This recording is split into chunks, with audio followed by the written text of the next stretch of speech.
And we already know we're going to cut our paper off of an odd and an even roll to minimize the waste we have on paper. Now let's go to our wall. When we measured where our strips were going to be, you remember we decided this is the one that we were going to use, and we circled it so that we would know. This is going to be strip number 1. My next piece will be strip number 2, strip number 3, and the corner will be strip 4. The other side will also be strip 4, strip 5, strip 6, and strip 7, and so forth. Now we're going to see how tall our wall is, so we'll know how long we need to cut each piece. Take our measuring tape. We have 87 inches. Now we're going to add a couple of inches for waist at the top and a couple inches for waist at the bottom. So 87, 88, 89, 90, 91. So we're going to cut our pieces approximately 91, 92 inches, making sure that we're cutting it at the right spot to match our pattern. We're going to cut our odd rolls off the odd roll, the odd number first, and then we're going to use our second roll for the even numbers. Okay? So, got this measured at, about 91, 92. I'm going to do my odd roll first. Take your paper. We know that I want to have this flower design at the top. So I'm going to measure this out, and I'm going to put on the back, I'm going to put an O. That tells me, in pencil, only in pencil, and that O tells me that this is going to be an odd. So I'm going to measure this out.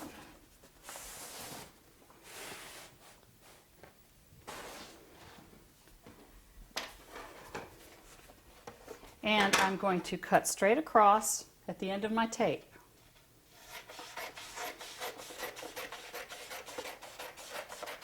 Now you notice that this next piece is that same flower that I want for my top, plus a little bit extra for trimming at the top. That's very important.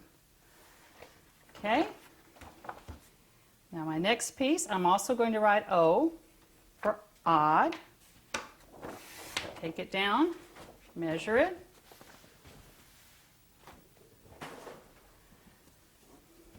Go to the end of the tape.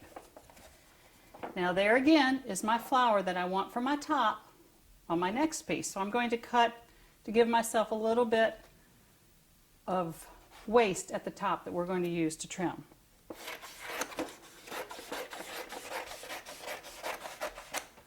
Okay.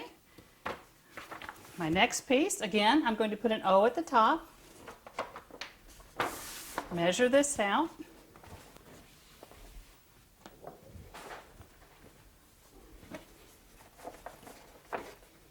Notice again the flower, always being consistent. You're going to cut on this side of it because this is going to be the top of your next piece. Giving yourself a couple inches to trim at the top, and so forth. I've gotten 3 strips now off of this odd roll. This is not quite enough for a 4th strip, but this will give you pieces for over doors or under windows, on top of windows. Now we're going to cut our even roll. And I'm going to put the odd rolls, roll them up and put them aside until we're ready to activate them, the paste on them. I think I'll lay them over here.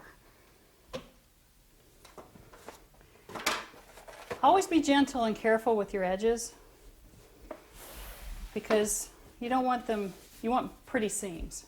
And if you beat your edges up, you're not going to have pretty seams. Now we're going to cut off of our even roll. Now remember, the design element that matched the flower on the odd roll is this leaf here. So this will give me enough here to cut at the top for waist. Now I'm going to mark this an E for even, and I'm going to measure this the same length.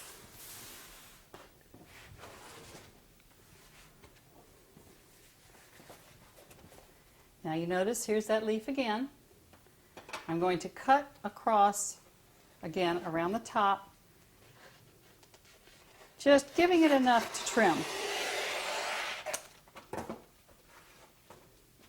For my next piece, I'm going to mark it with an E.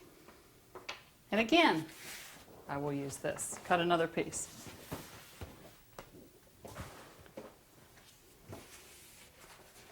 Here's my leaf design element that's going to be the top of the next piece.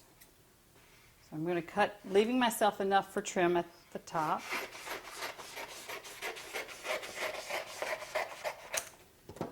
And then my third piece I will cut in exactly the same way. Now we're ready to activate the paste on our paper to get it ready to install. I'm going to start with an odd because my first piece is an odd. Take your paper, roll it out. Okay, now I'm using a pre-pasted activator because this is a pre-pasted paper. I've chosen to use that and I'm going to put it on with a roller. I want you to put a nice even coat. Be sure you get plenty on there.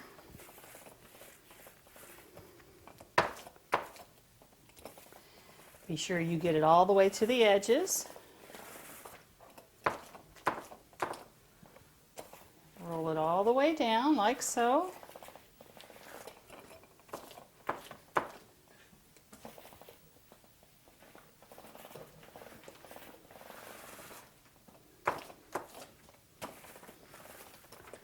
Okay, that looks good.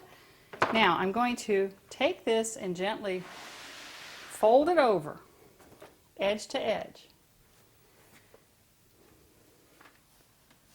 Now I'm not going to crease it. Be sure you don't crease it. I'm going to fold it edge to edge. I'm going to gently roll it up.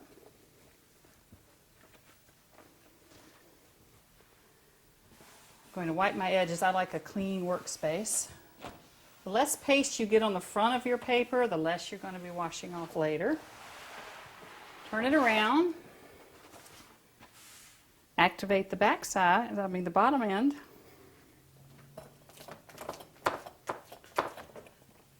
Remember, be sure you get plenty on there.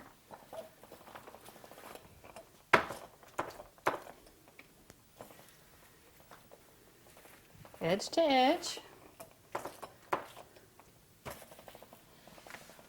I personally find this is a lot less messy than using a water box. And this is why I like this application method. Okay, now I have a nice coat on there. I'm going to fold this piece over, just barely overlapping it over the first piece, maybe ½ inch. Edge to edge. Remember, don't crease. And then I'm going to roll this up.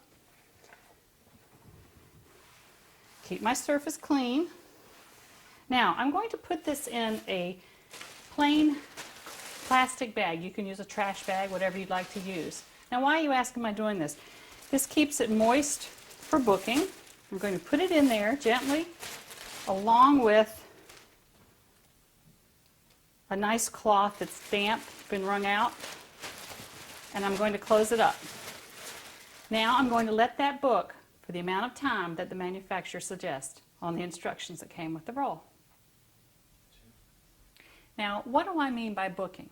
You heard me say that we're going to put it in the bag, we're going to put a wet cloth with it and close the bag up and let it book according to the manufacturer's instructions.